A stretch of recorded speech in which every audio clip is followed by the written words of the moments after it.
So welcome everyone for this webinar here. So it's going to be more kind of interactive, more kind of offline kind of more of scenario-based discussions. So the topic of today's webinar is solving top 4 scaling challenges using Scrum Scale framework, right? So,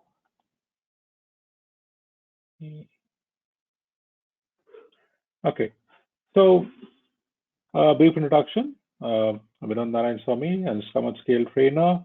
I was fortunate to co-train Scrum Scale course with the Dr. Jeff Sutherland in his office in Boston, Cambridge. Who's none other than the founder of Scrum and the Agile Manifesto. So, as the saying goes, I really love to quote this often. You're often only good as your last product. That means you have to scale. The point being, that is, if you have to be agile, as advent of 21st century, we all have to scale our businesses. Because, if you're successful with a certain product for some time in the market, maybe 6 months, a year or two, if you do not scale your business, now scaling business is, much larger than something called scaling agile or Scrum. Scaling business means, am I expanding my business to different areas? If I'm targeting only to my city or a certain state and not expanding it, you never know that you may have a competitor who may be, expanding it. They may be not so good at if I take example of the Flipkart. So Amazon has been doing great in the metropolitan cities, but Flipkart has been doing great in Indian rural sectors or tier 2 cities, right? So that's how they're going to target. They're not going to compete everyone at the same market. And also the point being, you got to expand your business to different regions, different market segments, different customer segments. You got to expand your reach, right? So that's scaling of business. To scale business, you have to scale your products using a framework called a Scrum Scale framework. So the best companies are Scrum companies. So if you look at the market cap of from 2010 to 2019, Apple, Microsoft, Alphabet, Amazon, Facebook, all technology companies have been doing great. And one surprising thing is even in the COVID situation from 2000 to until now, it's the technology companies have been performing great. Many other companies are not doing great and other non-technical companies. Why? Most technology companies have adopted Scrum, and organizations like Apple to Amazon's have been matured in agile transformations, cultural transformations, and they have been one of the benchmarks for how agile and Scrum is really implemented. And we've seen, so for example, when you see a scaling business, so Apple reached the $1 trillion market cap around more than 30 years, right? Now, within 2 years, they reached a 2 trillion mark. That's called scaling, right? It's not always that, you're not going to double it at the same time. Your doubling can increase in a much shorter time when you scale business, when you scale your products. So scaling a broken system doesn't work. So this is a quote from Dr. Jeff Sutherland where he says, if you have to really scale, first you got to get your fundamentals right. That means you got to start at least you need to have a basic understanding of what Agile and Scrum and try to apply that at a team level. And your teams, once they mature up to a certain time and they understand and they overcome the challenges at the team level, then you start scaling. And second, you need to identify, is there a need to scale? Now, it's not a template or a blueprint to say that every organization needs to have Agile or Scrum, or whoever has got Agile and Scrum should also start scaling. Not really required. There should be a need. There should be a sense of urgency to really scale your teams. For example, if you're trying to build a product which may require multiple teams to synchronize and collaborate and work together, you may require that. Now, there are many small teams, sometimes teams which require just one single Scrum team. You don't need to scale them, right? Scaling is only when you require a network of teams working towards a common goal. That's when you need to scale. So as I mentioned, right, the since you adopt Agile and Scrum at a team level, right? Now, at a team level, you got to get mature. There are certain indexes in an Agile organization that you define, and their maturity levels are set to understand what is your current state and what are the next state that you got to reach to. So one such is the Agile investigation, where if a new organization they try to figure out that is Agile really required. One of there's something called as John P. Carter's 8-step model for any change.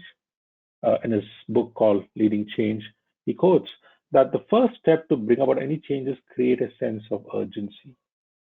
So any organization should have brainstormed, understood what is the problem the organization is facing, what is the problem statement, what are we trying to solve, and is the agile transformation is one of the answers or solutions to overcome those problems. The organization should have gone through this and got their answers right. If not, you would not find commitment. Everyone will start questioning why are we moving towards the agile? Because one of the biggest resistance to any change, resistance to bring about agile is any form of change. The people will not be convinced or committed unless you create a reason, a commitment to why at all that we're moving towards agile, right? So you have agile investigation, then you apply that at a few teams, overcome few challenges. Once people are convinced that it works well, then you start spreading it to multiple individual agile teams. That's the agile adoption and practice stage, and try to overcome the challenges. Have an effective retrospection, overcome the team level challenges. You start sprinting, improve your say-do ratio, have a consistency on your velocity chart, improve your burn-up charts, right? So when you are consistent at a certain point of time, then you start, scaling agile. When you scale, you need to create that reference team. Reference team, I mean, who are the prototypes? For example, you identify 2 product teams, each with maybe around 8 to 10 teams, and use that as a prototype for your reference model, and start applying Scrum Scale framework like that. Now, apply Scrum Scale framework. Again, identify the scaling challenges. We'll go through what are the top 4 scaling challenges. So you'll identify a lot of such scaling challenges. Overcome that over a period of time. One is with the organization, with the non-IT staff, and once you see productivity at a scale level, then you move to the next stage called organizational agility. That is when you have the non-IT teams, such as the HR, the infrastructure, finance, legal. All such teams will also be part of the agile transformation. And finally, there's the business agility state. So that's when you start, due to your transformation, you start looking at benefits from a business point of view. You start meeting your business goals. That is, there may be increase in profit, increase in onboarding more users, increase in revenue, and number of releases to the product acceptance, NPS scores keep increasing. That is what we call as business agility.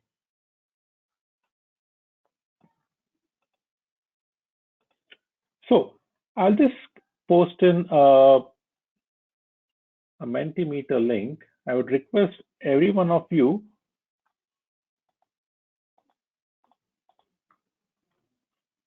okay. So if you look at the chat, there's a Mentimeter link.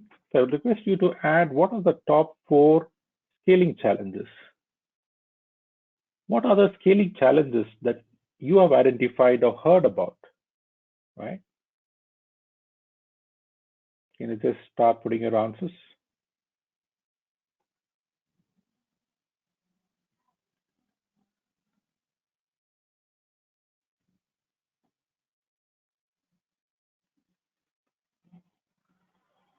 If you have to get a network of Scrum or Agile teams working together, what are the challenges that you have identified or heard or discussed?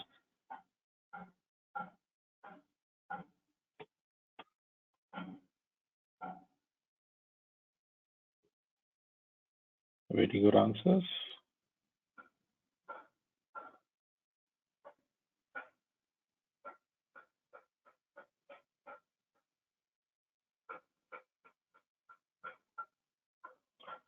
Big projects running together. Yes. Yes, big projects running together. Leadership doesn't have a visualization about what's happening. How are you going to track? How are you going to scale the product? Example, at a team level, people are working, developers are working at the stories, right? Now you scale your product backlog to add, for example, epics, features. If you have an OKR implementation, it can be OKR initiatives. Now it's the leadership who has a visualization as to what's happening to my OKR or program, what's happening to my initiatives, epics, right? How do we track that, right? There should be a hierarchy of your backlog and also a program backlog to track all these initiatives. Repeated calls from work from home. Well, yes, that's a fun part. So go on adding that. So different time zones, yes. How do you synchronize with teams across different time zones is also a challenge. We will look at and try to answer that. Please go on adding your answers.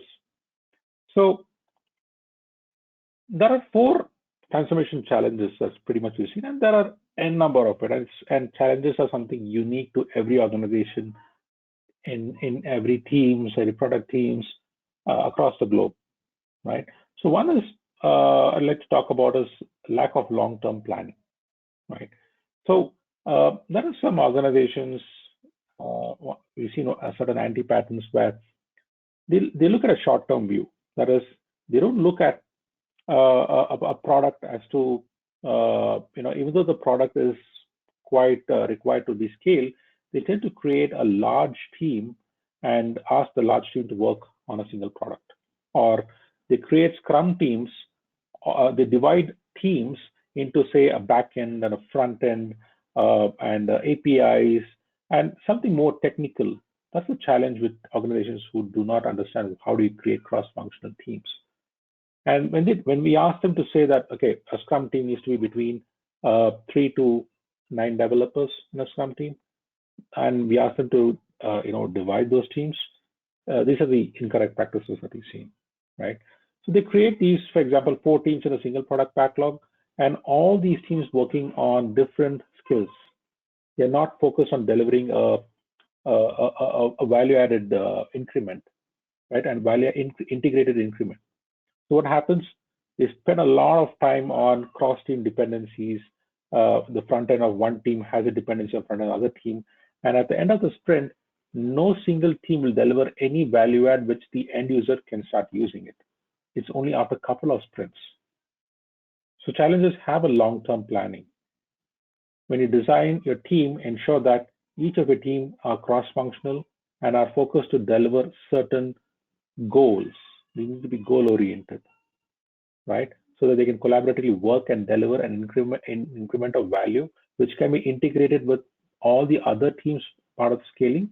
And that integrated value becomes something that the end user can start using. Second is cultural shift, right? So, even adopting Agile requires a cultural shift. Now, culture is something, it comes from a certain mindset, which is subconsciously built over a period of time. That is, it could be a schooling, it could be a past organizational experience, it could be your environment at home, it could be which country's culture are you trying to follow. All these influence your mindset, and it has been built over a period of time. And when you have to adopt Agile itself, you need to kind of have that. What do you need to unlearn and relearn to ensure that you have that Agile or a growth mindset, right? So that cultural shift takes time. If you all have heard about the Tuckman's model, we all go through, whenever a new team is formed, we go through those different 4 stages, say the forming, norming, storming, performing, and adjourning, right?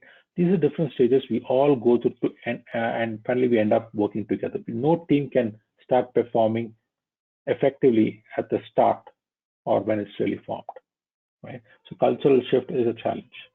And third, a delegated authority handling. One is if you have looked at where you have product managers who handles multiple team backlogs, and each team backlog is handled by each product owner, right? So product manager is not working along with product owners.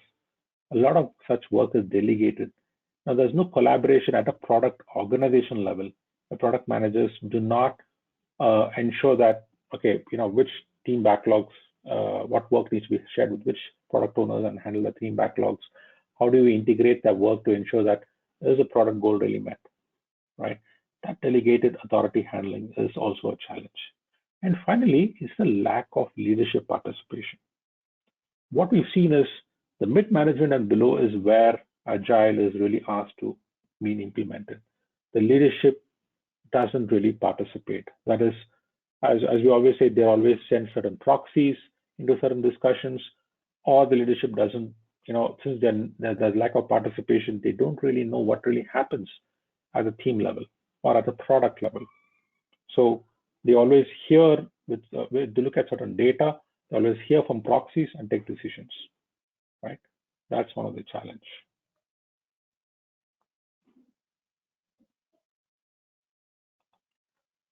So there are several building blocks required to ensure there's an agile transformation working successfully. One is you need to have the organizational design. So Scrum Scale helps you create that simple, organic and scale-free organizational design, which helps you to ensure that your whole system, your whole organization is unaffected by scaling teams within the organization. Then you have operating model. So what kind of scaling or agile operating model are you really following, and how are they aligned to different teams and leadership levels? Then you have architecture and DevOps to ensure that how do you ensure that all increments of value are seamlessly delivered to your end client with DevOps. Now DevOps has no more been a tool, but it's transformed to be a culture or a mindset of itself. How do you bring in these changes? It is through training, coaching, and team level process and practices have to be implemented. Right? It's a team who actually brings in that technical agility. Now, the first thing that Scrum Scale framework really talks about is creating a structure. That is creating a dual operating system. That means there's a lot of a misconception saying that when you have agile, you don't need hierarchy. There's no hierarchies. I don't have managers. I don't need documentation. Not true, right? That's a kind of a hyped situation.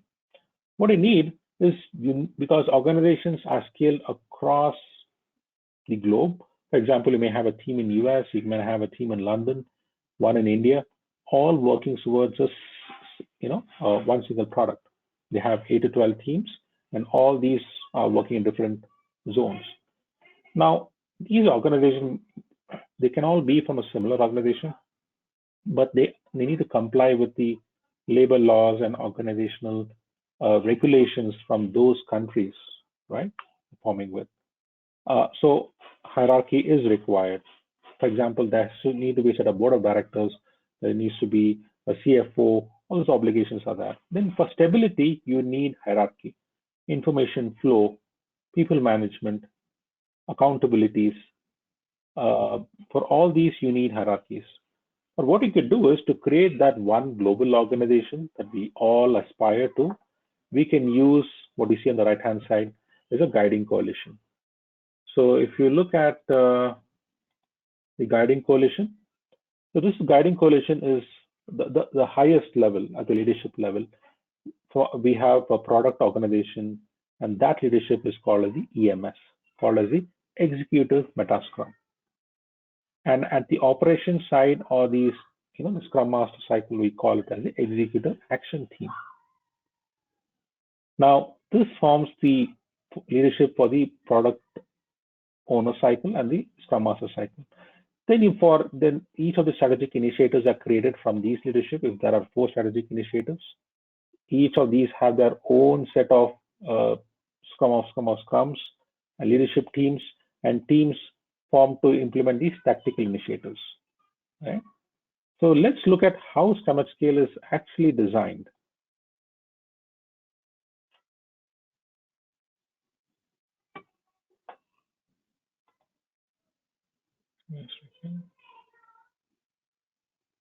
Right.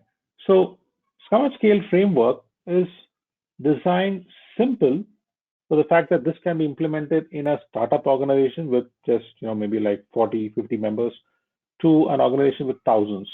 There is no limit to it. And it's the most simplest scaling framework. Why? One of the challenges of adopting a scaling Scrum Agile teams is it's found to be heavy. There is a lot of learning curve.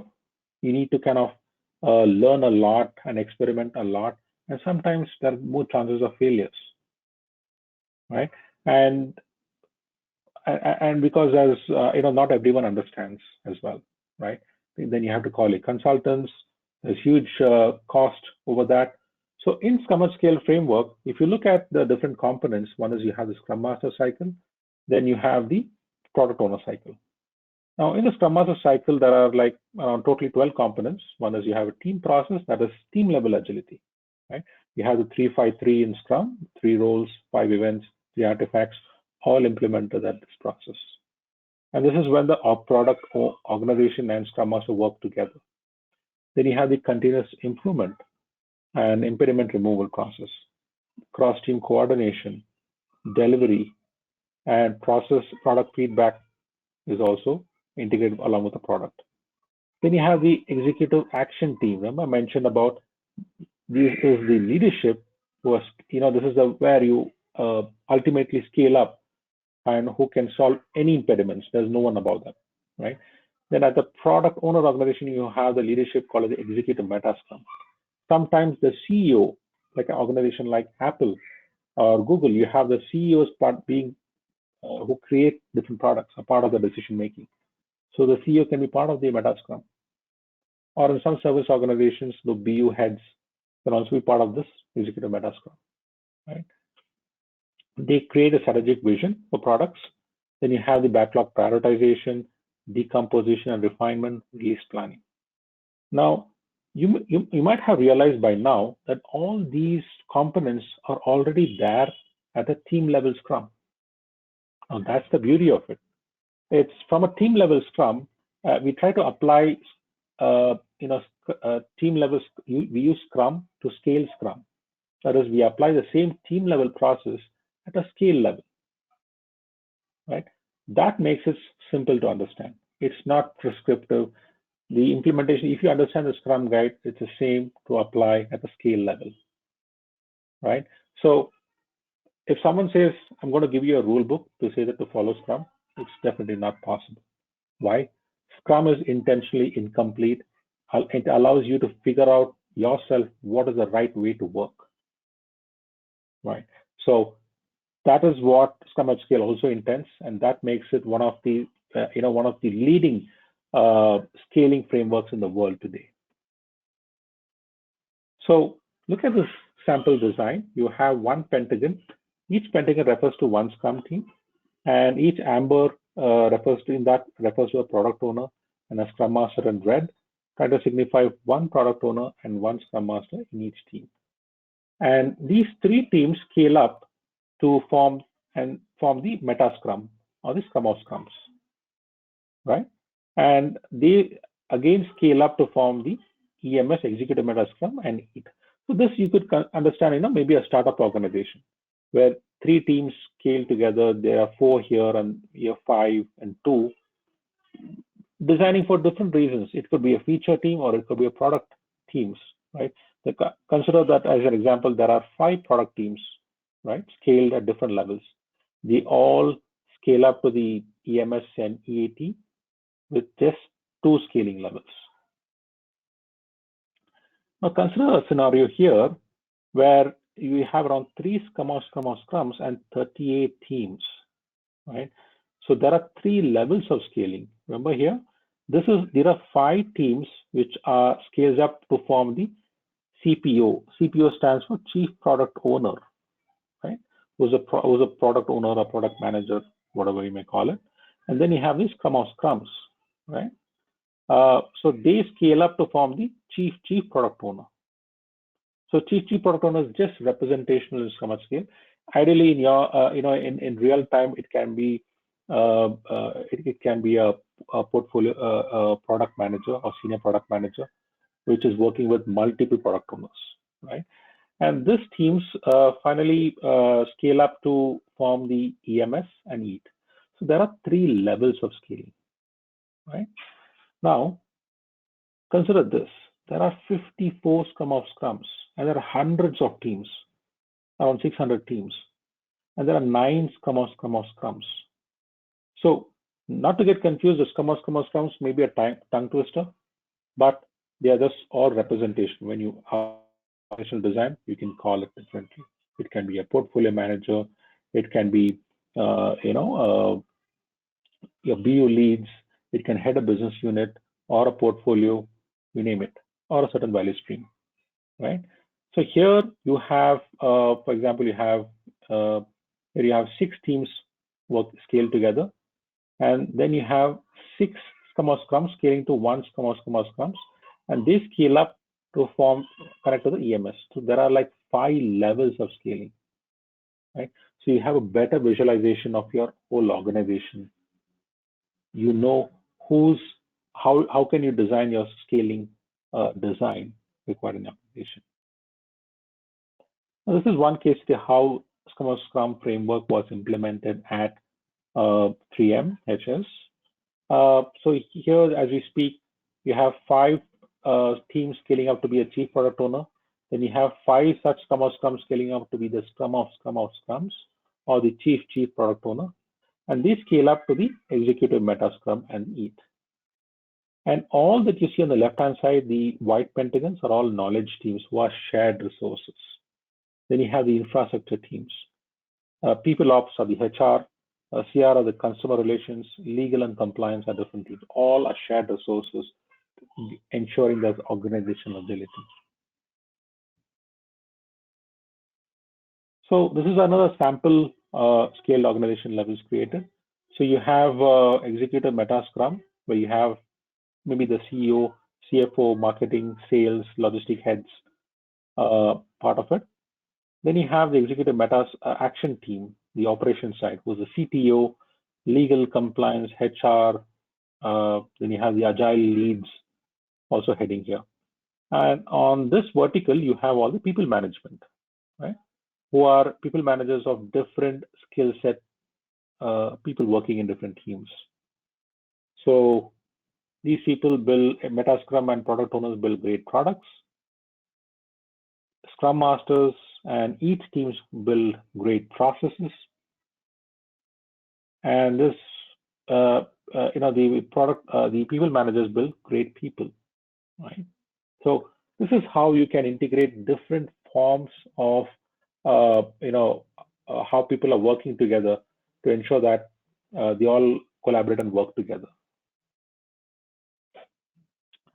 Then you have, now that you know what is your framework, right? Now you know what is Scrum Scale framework. Now, where do I start from to implement my transformation? One is create a shared understanding of success. That is, what are your goals? What are your transformation goals? Maybe you want to create an MVP of your transformation backlog, right? And what are your transformation goals that is derived by what are your business goals that you want to achieve, right? Second, choose your start point. Understand, you can do a SWOT analysis to understand your current state and set your future state, where you want to reach. Who wants to participate? For example, you want to create a reference model, as I just spoke. Who are the identified scale teams who will be part of this, Scrum Scale framework? And then third, establish the leadership team, the EAT. And fourth, create the meta Scrum, the product organization. And fifth, initiate the cultural changes. So cultural changes, it's very easy to remove. Just let me give you an example. There is anti-pattern where engineering or managers also act as Scrum Master and the developers report to them. That is, if you just remove the line manager and line of work and put assign a Scrum Master who works for the Agile Center of Excellence, that itself has a huge cultural shift in terms of ensuring psychological safety, right? So there are many such cultural changes that has to be initiated, which helps in our transformation or scaling. Then launch the reference model, the identified teams. 7, form teams. Now that you have different teams, what you're trying to scale, form teams around those, design teams accordingly, across functional teams. 8, deliver sprints. So start sprinting, right? You'll find challenges. They'll go through the different Tuckman models, right? Start sprinting, overcome challenges, get matured, and finally inspect and adapt. That's through retrospection, reviews, planning, ensure that you're making progress. It's rinse and repeat across the organization, spread it across, right? So as I quoted some time back, John P. Cotter's 8-step model for any change.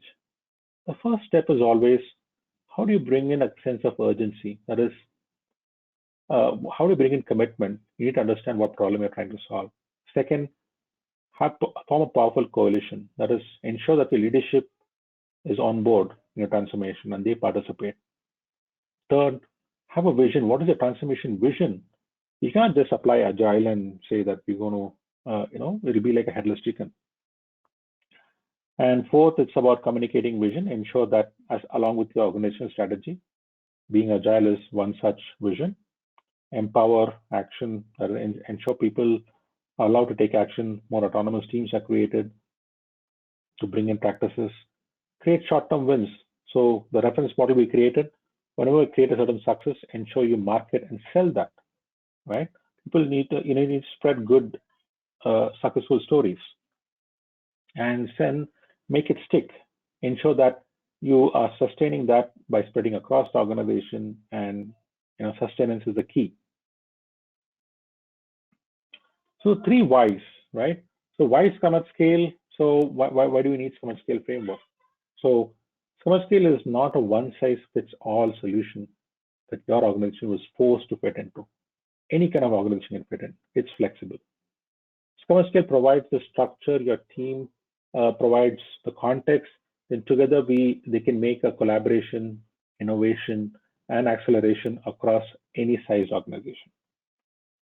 Why should employees become Scrum at Scale practitioners? So Scrum at Scale course teaches the responsibilities of the product owner, the individual Scrum teams, and enterprise leadership in the variety of large-scale context, right?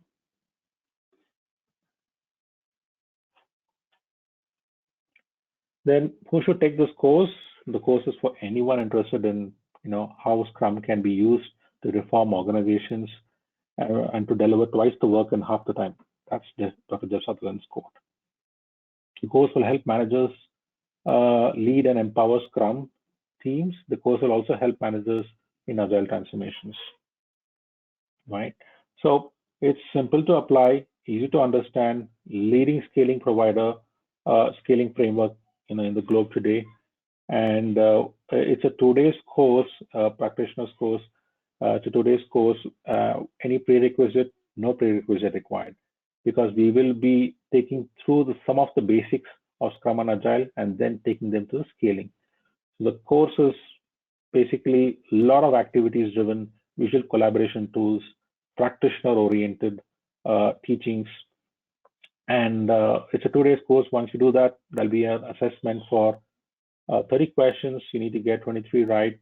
And once you do that, you will get a certification from Dr. Jeff Sutherland as a registered Scrum at Scale practitioner. Okay, so I'm come to end of my presentation.